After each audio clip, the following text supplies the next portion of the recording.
Hirap ng maglakad at kailangang laging may umaalalay. Ganito pinahihirapan ng sakit na diabetes. Si Tatay Eulogio mula sa Barangay Santo Domingo sa bayan ng Tayug, Pangasinan.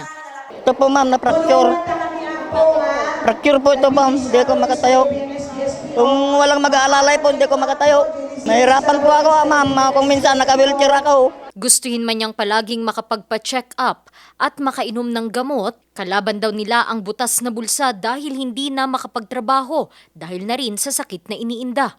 Kaya't laking pasasalamat niya na ngayong araw August 5 sa kanila mismong barangay inihatid ng Gikonsulta program ang libreng serbisyo medikal. Wala po ma'am, kung may pira ako, ganun lang po. Yun lang po yung pag nakabili ako, yun lang po. Kung tinitinis ko na lang yung kirot. Natutuwa po ako kay Gob dahil marami siyang tinutulungan na kagaya ko. Ang hirap naman sa paghinga ang madalas bumabagabag kay Nanay Lily. Gaya ni Tatay Eulogio, kapos din sila sa buhay kaya't hindi niya mapatignan ang kalusugan. Kaya't kahit hirap at mabagal ng maglakad dahil na rin sa katandaan, sa tulong ng kanyang tungkod, sinadya niya ang pagdalo sa Gikonsulta program. Anak ko, madam dati, bukod ko bang likod ko.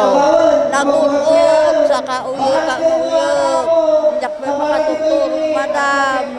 Maraming salamat po, Gobernador. Ilan lamang sila sa daan-daang mga residente ng bayan ng Tayug na nahatiran ng iba't ibang serbisyo medikal ngayong araw. Nabigyan din sila ng mga gamot at bitamina. Ayon kay Dr. Julian Rose Jr., Chief of Hospitals ng Pangasinan, malaking bagay daw sa pagbubukas ng kamalayan ng mga Pangasinense sa kanilang kalusugan ang naturang programa. Nung nagawa nitong Gikonsulta, naging aware ang ating mga pasyente sa mga sakit nila. Lalo't na yung mga merong mga maintenance, mga common diseases kasi mga high blood, diabetic at kung ano-ano pa na yun ang cause ng hospitalization.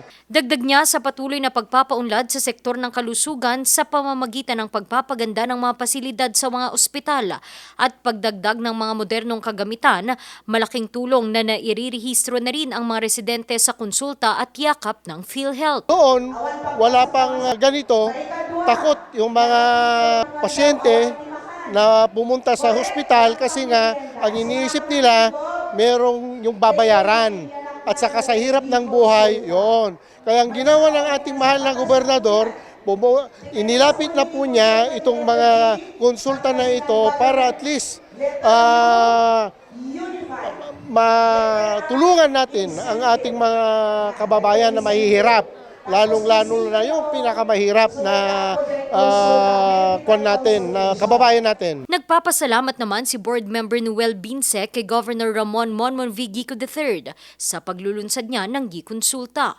Lalo pat anuman ang panahon, tuloy-tuloy ang paghatid ng serbisyo. Sa ating mga ka-District 1, sa 10 bayan, sa mga hindi pa napupuntahan, hintayin nyo. Pupunta ang programa ng pangkalusugan ng ating Gobernador Ramon Monmon Gico III para magbigay ng mga programang Gikonsulta program, ang yakap registration at mga libreng gamot. Samantala sa naturang aktibidad, naghatid din ng libreng bakuna para sa mga alagang hayop.